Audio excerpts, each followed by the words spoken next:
And we're in it, Will. We are inside the podcast. The files are inside the podcast. This is That's Good Broncos. You're listening to it on YouTube or in podcast form. So whatever your fancy is, it's presented by Draftkings Sportsbook, America's top-rated sportsbook app. When you sign up, use code DNVR to take advantage of all of their offers. And it's brought to you by benchwarmerbrew.com, my fucking coffee company. That's not a slogan. It really is my coffee brand. Really good beans. I think I got some shipped out to you, Will. So you should be getting coffee soon. Awesome. And then you can give your honest evaluation. Do you want that? Do you want an honest evaluation, or do you want me to say it's perfect? No, you got to lie to me. You have to lie to my family. I was going to say. I mean, I think my honest evaluation will end up being that it's the best coffee I've ever had. Yes. But one thing I want to throw out there is to also follow us on Twitter. Benchwarmer Brew, or at Benchwarmer Brew, Twitter, Instagram. I got to start promoting those. Facebook. But Will and I will be working on finding interesting bench warmer tweets, guys who come off the bench, who perform. Will's had a couple good ones this week. Really good Mario Lopez one. So it's not like just an account where we're going to be like promoting coffee. We're going to try and highlight backup players. And to speak to the beans, they're honestly, the Peruvian blend we found is so good. It is like, it's not just cool that it's like my coffee company. It's that it's my favorite bean to grind up in the morning. And I've never been able to say that about anything I've sold. Like my t-shirts, like horsecock locks, I like them, but I don't love them. It's not my favorite shirt to wear. I've got lots of shirts that I like to wear more. Our beating Goff shirts, I don't wear that out because it's embarrassing. My own logo for my show name, That's Good Sports, kind of a dumb name. So this is actually something I'm proud of. And this podcast will eventually just turn into us talking about coffee. Yeah, I mean, you can't really travel right now, or it's tough to. I'd imagine most of the people listening, including myself, and I believe you, have never been to South America or Peru. So it's like a little Peruvian excursion in That's every right. sip.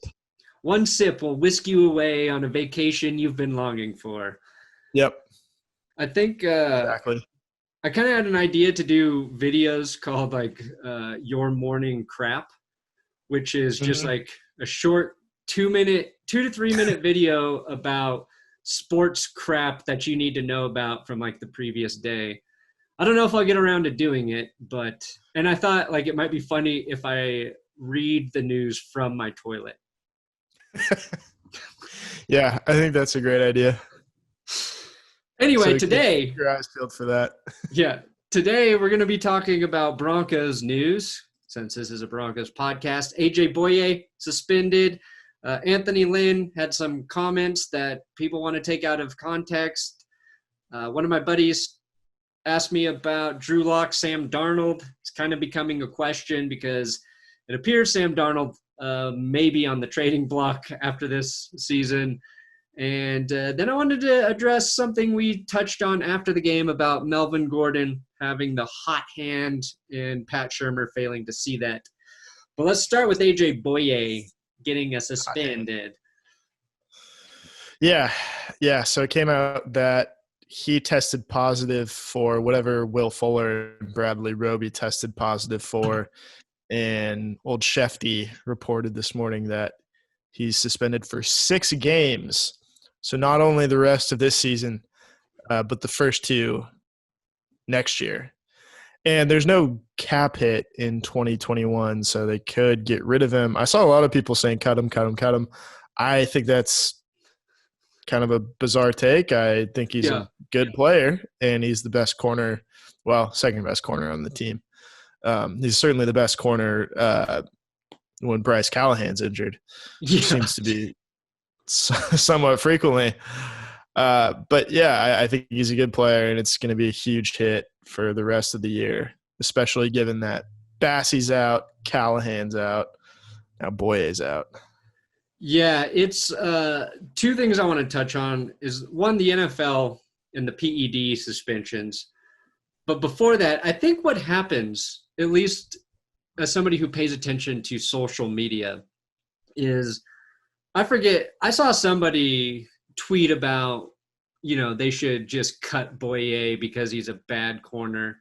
And it's somebody who I think has like a voice in the Broncos blogosphere sports media realm. I forget who it is. I was like, I don't think he's been bad. Like, he's not the best corner in the league, but he's oftentimes matched up against number one receiver of the other team. You gotta remember the Broncos have been without a bunch of starters on the defensive line.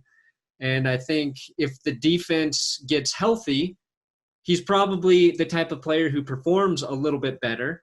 And I think he's also, like, just watching the games, I feel like AJ Bouye, more often than not, has been in good position in a lot of catches that have been made against him.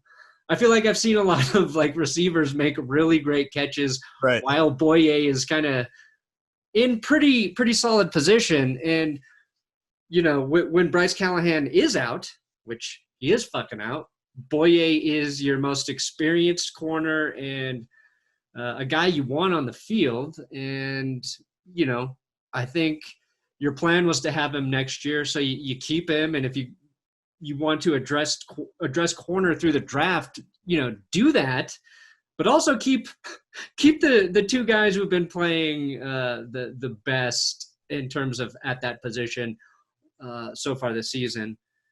And then the PED thing, so it looks like the same doctor gave out the advice that whatever Bouye took and Roby and Fuller took, the doctor told them it was safe for them to take, that there wasn't anything in there on the banned substance list. And it turns out there was. But the NFL refuses to take that into account. And they're going to suspend players for 6 games for PED violations no matter what. It used to be 4. I think this last CBA, they lightened their stance on marijuana and then made the PED suspension 6 games, I think.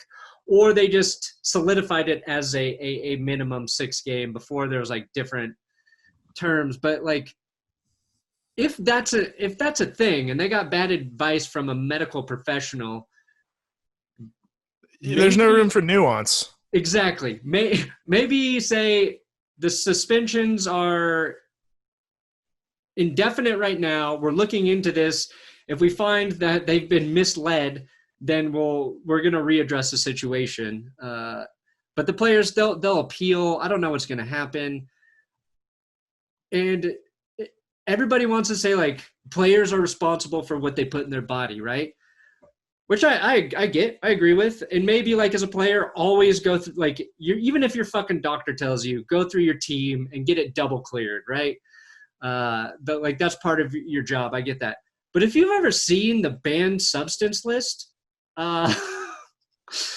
just take a look at it. Take a look at it and tell me you can understand anything on that fucking thing. So no, it's like reading Chinese.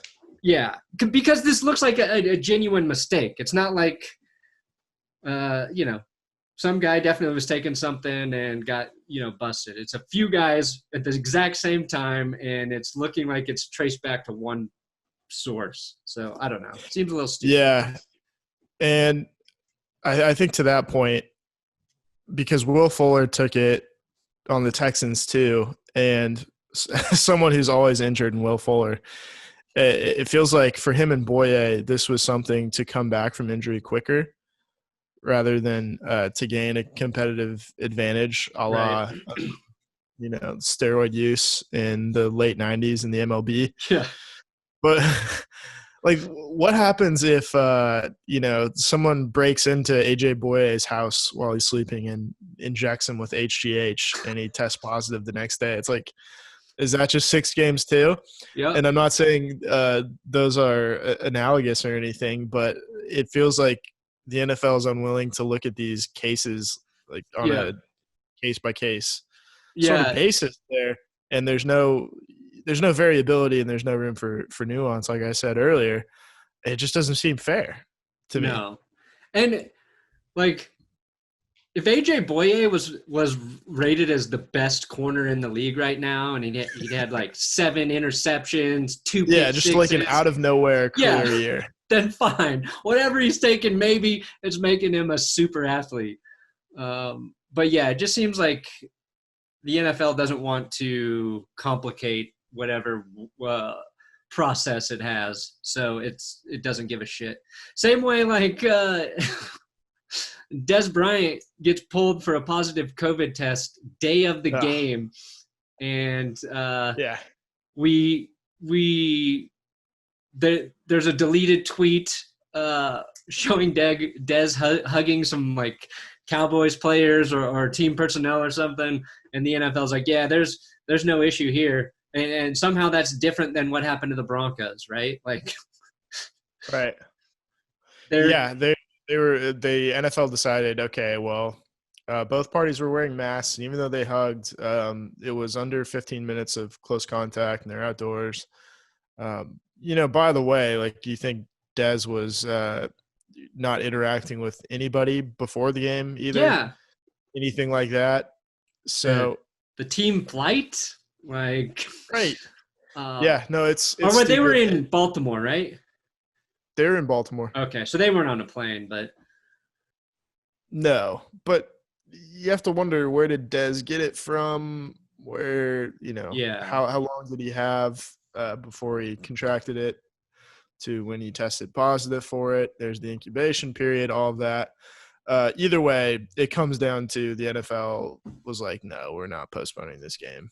Not right now. And maybe they're like, enough Ravens have already had it. So, but the Cowboys haven't. Yeah, they don't give a fuck about the Cowboys anymore. If there's suddenly a breakout with the Cowboys, then it's gonna look bad. The Cowboys, a miracle happened. They got flexed out of Sunday Night Football. Yes, I read this. Yeah, replaced by the fucking Browns. The Cowboys got replaced by the Browns in Sunday Night Football. Just 1 second to put it in perspective. The NFC East team did get flexed for another NFC East team. It's the Giants and Browns. So we need to temper our excitement a little bit, but I would so much rather watch the Giants. The upstart Giants? I'll be at 5-7. No Saquon Barkley. I'd much rather watch that team than the Cowboys at this point. Yeah. I think the rest of America and probably Cowboys fans would agree. Yeah, definitely. The Cowboys look bad. So no need to watch them in prime time. Nope. I think the Giants are going to – well, it's tough. Giants-Washington got a little bit of an interesting race of the bottom feeders.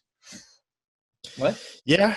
I think part of it comes down to, when is Daniel Jones going to come back? Yeah. But I think that Giants defense is really hitting their stride. Kind of adding insult to injury with the Broncos secondary depth. Isaac Yiadom is playing really, really well. I saw a tweet saying how well Yiadom's playing. I'm just like, that. Of course he is. Of course.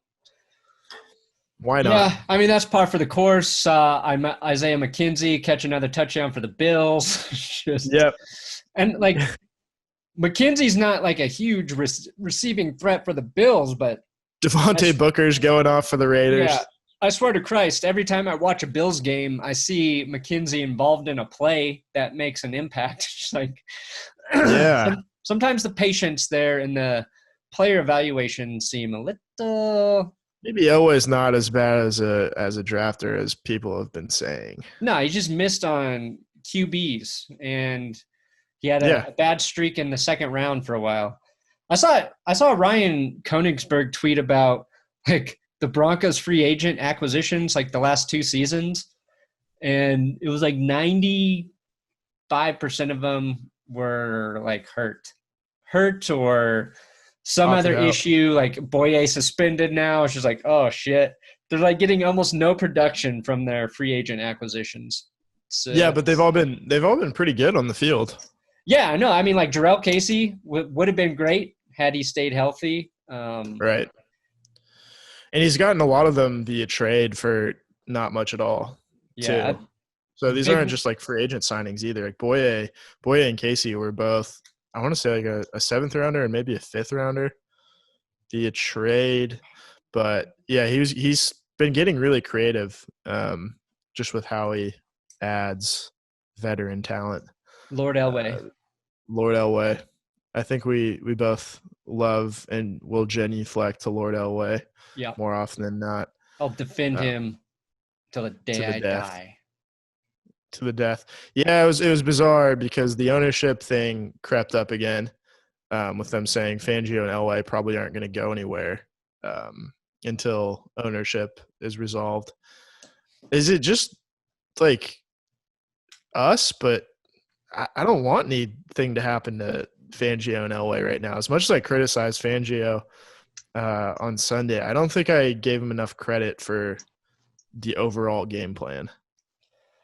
Yeah, I mean, he finally put up a respectable fight against the Chiefs, right? And that's what we were criticizing. Yeah, which is him what we for. talked about in the game preview as well. And really, if you want to blame that game, it's the offense not scoring enough points, and some missed opportunities there. It's like his decision to punt was wrong. It's not the only reason the Broncos lost. Anytime like you criticize, a couple key things from a game, you're not saying like that's the only reason they lost, right. But it's you want your head coach to have a beat on everything that's happening during a game. And I think that takes time. And I think more often than not, Fangio is pretty good. He's been running the defense as well. Because I don't even think Ed Donatel was back for this. I thought he was going to be, but he ended up not being back. So he's kind of like having, Kyle Shanahan, where he's the head coach and he's calling offensive plays, right? But he's doing the same thing for the defense. And I think it's a little trickier when you're doing it for defense or however the defensive coaches' minds work. I feel like offensive coaches are a little better suited to manage an entire game. I think Sean McVay's probably a little better at it. Kyle Shanahan's a little better at it. Maybe it's like the speed that they work in where they're always creating the plays and defenses are trying to react to them. I don't know. But I just hope, like another season as head coach, he can be better. We haven't heard players bitch about him or feel like there's a divide in the locker room because they hate their coach. So it comes down to your quarterback's not delivering and you still don't know if the offensive coordinator is the right guy. Like, to me, those are the two big problems. I think Fangio deserves a shot next year for sure. This whole season's been fucked. And like Absolutely. AJ Bouye getting suspended now is just another example of that. You're going into it. I don't even think it's like getting a shot next year. I think he has earned and deserves it. Yeah. Just for everything that's gone wrong this year. I think this year's kind of a throwaway. And to some extent, I feel that about the quarterback situation as well. Although I've kind of always maintained that it just depends on the options available. Because if you're picking in the top 5, then, the story changes and, okay, now maybe you should pick a quarterback. But if you're looking at Drew Lock going into year 3 versus free agents or someone you're trading for, maybe other than Matt Stafford, you weigh the options and you decide that, giving up on someone mid-development isn't a better option than, trading for someone like Sam Darnold mid-development. Yeah. I mean, that's the thing. Have we talked about that before? Darnold or Locke? I feel like we have. We probably touched on it, not in depth though. Who would you take? Assuming the Broncos could get Darnold for a fair price, like they're not giving up something stupid to get him. Yeah. And I mean, to me, it depends so much on like, do they move on from Pat Shurmur or is he sticking around? Because I feel like Shermer's wrong for both guys. It seems like Shurmur might be wrong for everyone. Yeah. At this point. Although But like if Matthew Stafford came in or Matt Ryan, then I think Shermer's a fit. Like because those guys know how to run an NFL offense. They know where to not make mistakes. And if you have that already, Shurmur might be a good fit because he's going to fucking attack the field. And Stafford and Ryan like to do that. But if it's a young guy, like I don't know if he's the right guy to develop them. Totally. Yeah, no, I think you're right. I think he's someone you bring in with an established quarterback that could possibly make him better. But I think his offense might be too much of a challenge for someone who's really just trying to build their confidence. Yeah. Like Drew Lock is. And you see it too. A lot of it's decision making from the quarterback himself, and then a lot of it's play calling too. But why is Teddy Bridgewater sitting at 70% completion percentage while Drew Lock is, 50 something? Yeah. A lot of it comes down to just giving them easy throws, and it doesn't feel like they're getting Lock the layups. Yeah. And also Lock identifying where the easy throws are. Yeah, that's part of it too. It feels like his first interception against KC. Yeah. Yeah. It feels like he doesn't see those, or he's got the kind of mentality where it's a mindset thing. Yeah. He's looking for the big play first. And sometimes you've got to see what the defense is giving you and then knowing like, oh, we're just going to take the dump off here, the check route or whatever. I also wish one thing that I've noticed about Locke too, that he did it once on Sunday, but I don't think he runs enough. Yeah, I wrote a whole thing about that for the fucking prediction episode. Yeah. Because I was looking at 40 times. So Chris Collinsworth was Patrick Mahomes rushed for a first down, scrambled, kind of out of pressure, and Collinsworth was like, and the crazy thing is he's not even that fast, just overhyping Mahomes. I was like, well, yeah, Mahomes is quick, and he was like, he's like a 4.8 40 time. I was like, okay, maybe that's a little slower than I thought. And Drew Lock has a faster 40 time than Mahomes and Josh Allen. And I think when I think about those quarterbacks, one thing that makes them good, and Drew Lock does this, he escapes pressure. And the difference is when he escapes pressure, it's like 50-50 whether it's going to be a good or bad throw. It used to be like that for Josh Allen, but he's dialed it in. Mahomes has it dialed in. But what I want to see is Drew Lock escape pressure and then just run to pick up a first down. Like he's, I think, as athletic as those guys, but he's not being coached to take advantage of it, or maybe his injury history is causing him to not want to run and maybe take a shot. But you're spot on. Like I would love to see him get some more first downs by running, because when you start to do it, it changes how the defense is playing all of your receivers. Passes are going to open up a little bit more if they're scared your quarterback's going to make a play with his legs. Yeah, part of it too with Mahomes, I think he just has more room to run in general because everybody's so the mindset on defense is that until he crosses the line of scrimmage, he can throw it pretty much anywhere. So you have to cover the receiver to the last second, and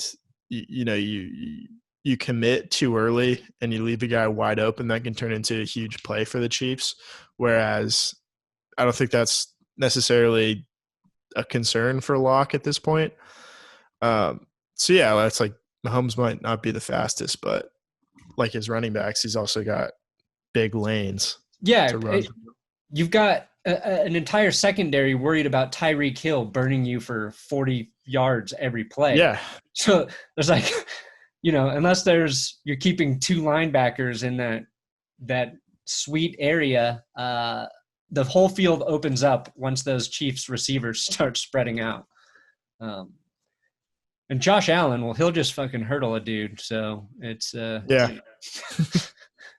But he really that throw by Josh Allen on Monday night was one of the tightest windows I think I've ever seen.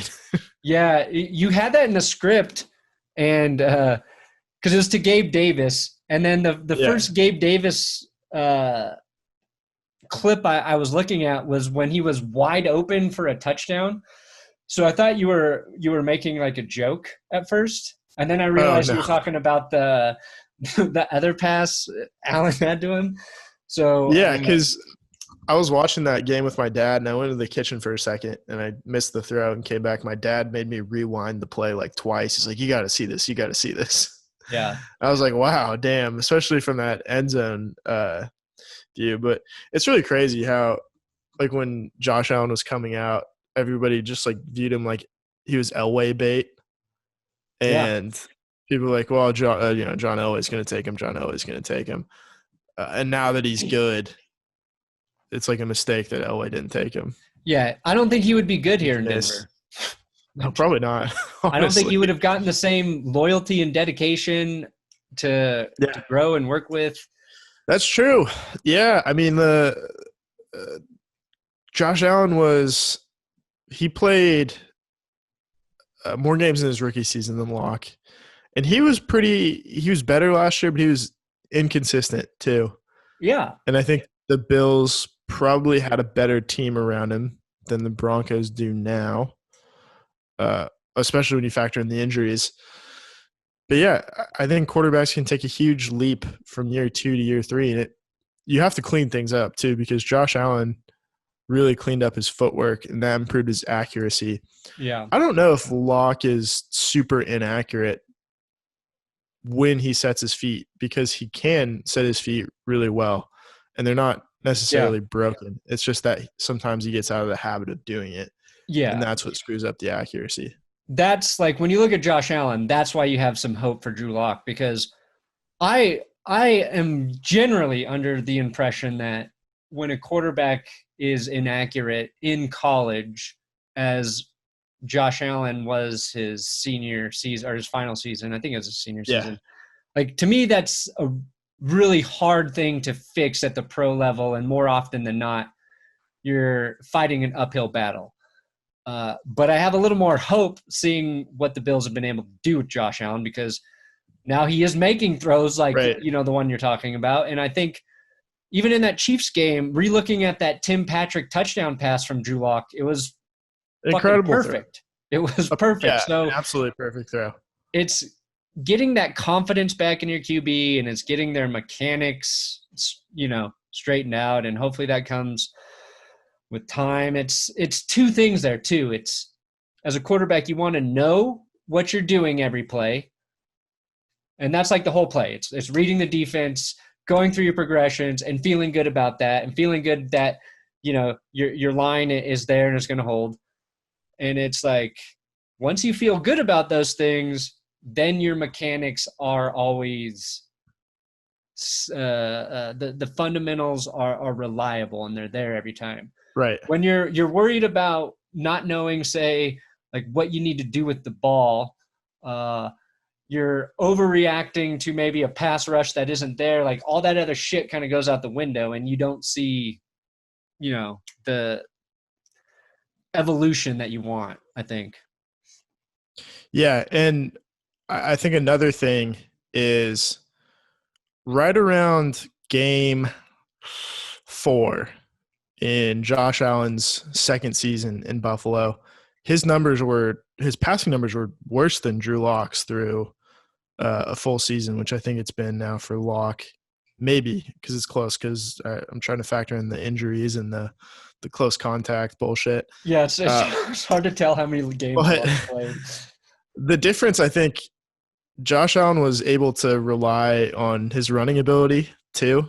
Yep. So that kind of got him through that period in his career where he wasn't a very effective passer necessarily, and was missing a lot of guys. But his numbers just steadily got better through the second season, like right around that point. So there's reason to believe too. And especially if you invest a little bit more in the offensive line, you let the offensive line come together. It can get better. It can get It better. can absolutely get better. And I don't know. That's why it does, like you said, it takes a little bit of loyalty, and you just have to invest time. And that's the problem with, I think, today's NFL in terms of finding quarterbacks is you just expect them to be great right off the bat. And a lot of the times quarterbacks are great right off the bat and then regress. And there's some that Carson Wentz is a perfect example. Baker Mayfield's an example of a guy who was great his rookie year, sucked his second year, was more of a mixed bag this year, but seems like he's figuring it out. Yeah.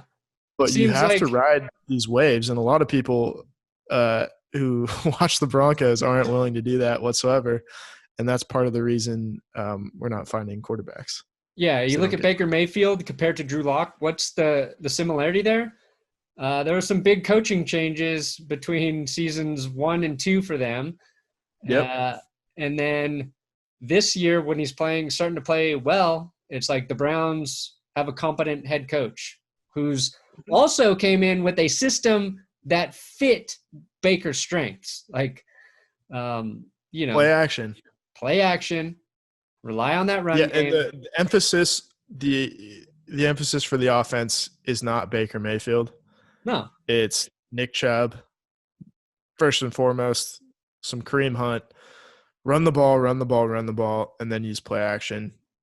And the Broncos tried that. Like, they were more effective doing that on Sunday against and I think the Chiefs defense is really, really good too, and they don't get credit for it. But I think it was effective. It was effective against the Dolphins, who were a top 5 defense. You come back, throw the Saints game out, and then against the Chiefs, they stuck to that formula, and I think it's a good one. Yeah. No, I agree.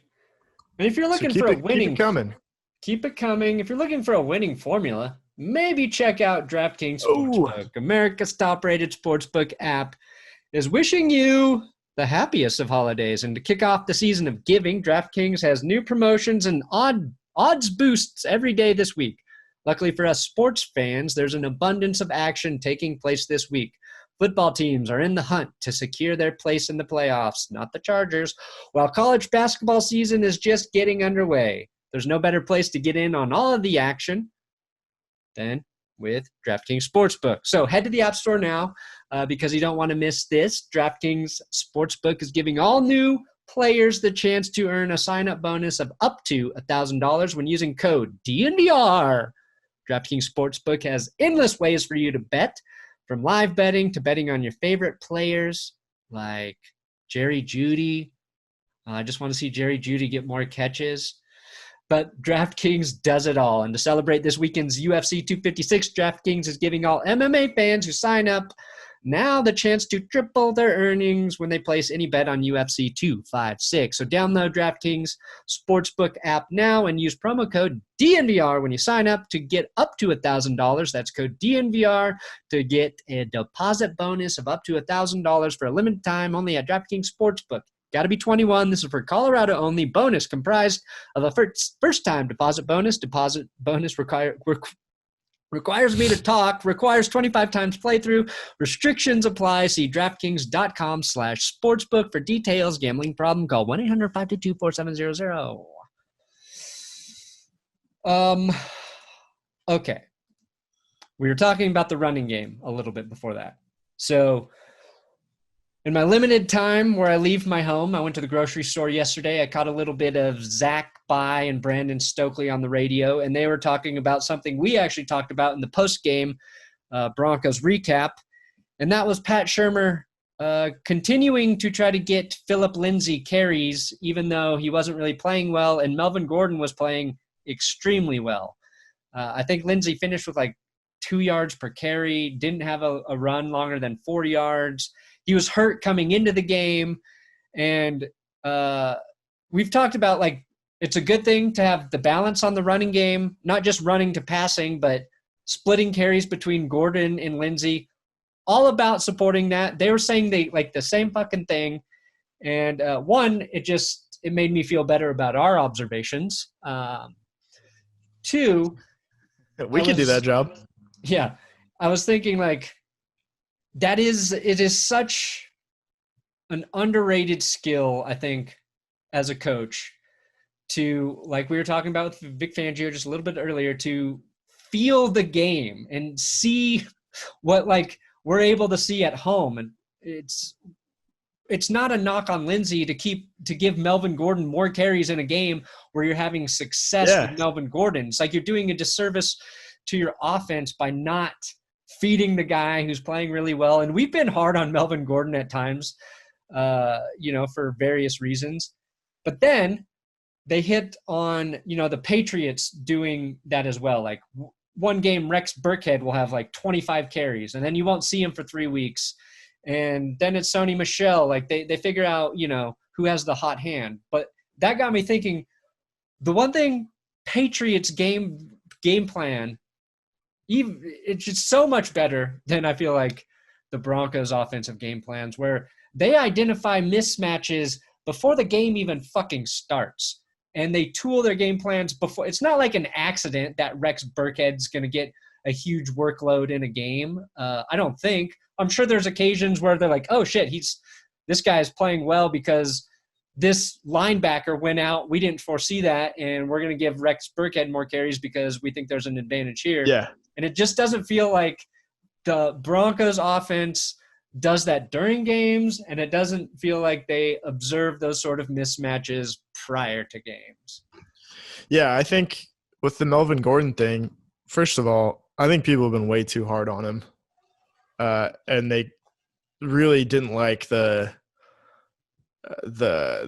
free agent signing in the first place. Oh, yeah, people have been shitting on that from the get-go. Yeah, which I thought was dumb because we would have been totally fucked if not for Melvin Gordon in a lot of these games. Yeah. Just because Philip Lindsay was totally ineffective. Or hurt. And then other games where he's been hurt. Yeah. It's like, you really think Royce Freeman could have done this? Or just like whoever, rolling the dice on a rookie free agent, or not a rookie free agent, just a rookie running back. I think Melvin Gordon's been really valuable, and he's been the best running back this season. But with sharing the workload, I think the problem for me was it's okay to use Philip Lindsay as a change of pace when Melvin Gordon's running the ball really well. But my problem was they're just handing it to him like right up the middle, right up the A gap every single time. Right. They're giving Melvin Gordon these like sweep plays where they're pulling the guards and they're being creative and they're getting it to him on the edge. Like Philip Lindsay's way faster. You should get him the ball on the edge too. You know, mix it up too. Like it felt like the defense knew it was coming every time. They'd game plan for Philip Lindsay, and maybe it was partly due to injury, but they're just like running him into a brick wall, and it didn't feel very productive. Well, if you're being honest about like Philip Lindsay as a running back compared to Melvin Gordon's a much more complete running back in that he's a better pass catcher. So defenses they're not worried about Philip Lindsay in the passing game. Melvin Gordon's better in pass protection as well. And I think that's mostly just like a size thing. It is. What I mean? It like is. Being an undersized back, unless you're fucking thick and stocky like Maurice Jones-Drew, like pass protection can be challenging. And, Lindsay is faster. He has that home run potential, but I feel like Melvin Gordon, I mean, they're both good when they're running effectively. They're both really good, but Melvin Gordon has an ability to break tackles maybe, or it's just like we've seen him like carry some guys when he's running. It's just a part, and it's not a knock on Philip Lindsay's game. It's just a different style of running where the power mixed with Gordon's kind of elusiveness is really effective. It's kind of like what you thought maybe Royce Freeman would bring to the table, but he's more of, it just kind of looks like power back where he's going to put his shoulder down and get an extra yard or two, whereas Melvin Gordon's going to put his shoulder down and spin out of it or, break that tackle. And we've seen him make great plays, and we've seen him fight for those extra yards and also fumble. Like Melvin Gordon's biggest flaw is he fumbles the ball a little too much, and that's much easier to see for fans than like maybe Phillip Lindsay not, getting a bunch of yards in a game because he's hurt and the play design isn't right for him in those type of scenarios, or the defense playing him one way because they know, they're only going to try one or two things with Phillip Lindsay when he's in the backfield. Yeah. And, you're allowed to mix in a third running back too. Yeah. Like that's like, it doesn't feel like they do that ever.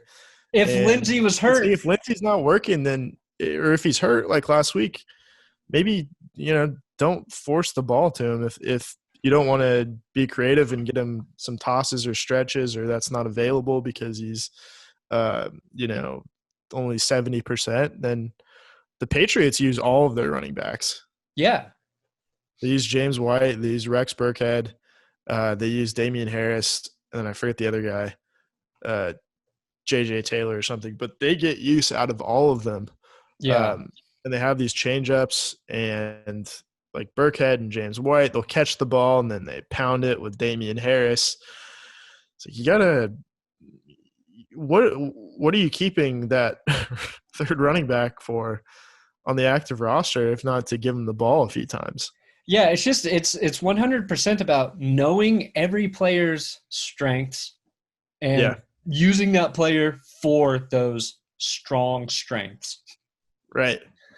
It's like Jerry Jeudy's probably not the guy you want to be using as your wide receiver to block for your other wide receiver downfield, right? Like he's going to torch dudes and get open every chance you let him.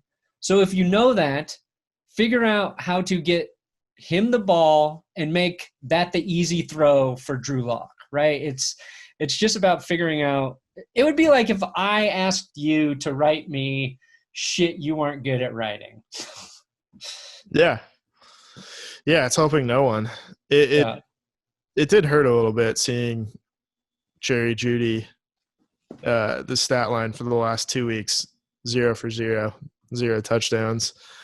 I don't understand what was going on Sunday, but the offense is so much better, or the passing game is so much better when it's like they should just target him on purpose. Yeah. Just kind of like if you're going to stare anyone down, stare down Jerry Jeudy. Yeah. He finds a way to get open. You know what I really want to see is a game where two ball catchers have big games, because it feels like there's only one guy who has a good game and the rest of the receivers are kind of forgotten about. I don't know if that's intentional, whose fault it is or whatever, but like Tim Patrick was having a game, but that doesn't mean, Jerry Jeudy couldn't have had a game as well. Same way Travis Kelce and Tyreek Hill both had games. Well, Tyreek Hill would have had he had touchdowns that counted. Idiot. But you know what I'm saying. It just feels like it's very one-dimensional in terms of it's like they get production out of one guy. Yeah, it doesn't feel like we've had a great two-receiver game since Demaryius Thomas and Emmanuel Sanders. Yeah, exactly. And correct me if I'm wrong, it just doesn't – I haven't seen it. Like you said, they kind of do ride the hot hand in the passing game, where they probably should do it more in the running game. But, I don't think if you spend, a 15th overall pick on a receiver, to not get him the ball for a full game is really, really shooting yourself in the foot. Yeah, it sucks. And part of it's too, like, if you got a guy like Jerry Jeudy who hadn't caught a ball last week either, and I don't think that's the Broncos' fault at all. then that was just throw him a ball at the line of scrimmage. Yeah. Or like give him like one of those quick tosses, or mix him in the same way you would KJ Hamler. You got to get creative and keep him involved, because A, you're going to keep him happy. B, you're going to keep him in the rhythm of the game. And like you might bust one of those plays. Yeah. You know what I think? I think Tim Patrick and probably Nick Vanette can split out wide with Jerry Jeudy. And I think those two guys know how to block. So if you get Jerry Jeudy a damn bubble screen, like we used to see twice a game with Demaryius Thomas, and he would take one for a touchdown or 30 yards, like just do that. Like he is or even KJ Hamler, one of those guys behind two. And they did do a good job with Hamler, I think, getting him the ball. They got him more involved. They had like the reverse, they had and Hamler made people miss too. Like, and that's what we thought we would see. So, it's just you got to figure out ways to get the ball to the guys who might be able to take it to the house any play or turn a 3-yard gain into a 12-yard gain. It's all about that shit. Totally. With that said, I expect nothing from this team for the rest of the season. Every week is going to get harder because players. It does feel, in a way, there's 4 games left, and part of me is like, just get this season over with. And another part of me feels so cheated this season, and I just like want to cherish the last 4 games of the year because I'm going to be missing it so much in the off season, win or lose. It's every week. It seems like there's an insurmountable challenge presented to the Broncos. This week they have both of their top 2 corners out.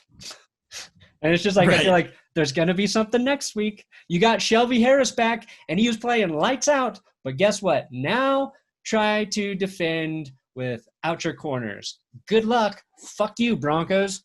That's the way the season's felt. It does seem like they could be – well, it looks like Christian McCaffrey injured his quad from what I read. Oh, he might not play? They might catch a break in that case. Yeah, that said, Mike Davis is pretty good too. Yeah, that's true. That's true. And I guess they're going to promote Devontae Bosby, right? They should. Oh, he should be back. I hope.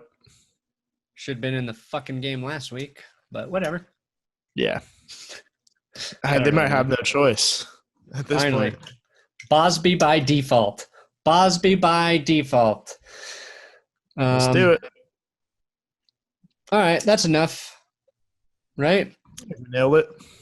Yeah, we nailed it. Oh, Anthony Lynn. I just saw multiple people giving him shit for referencing. All right, so what? It was.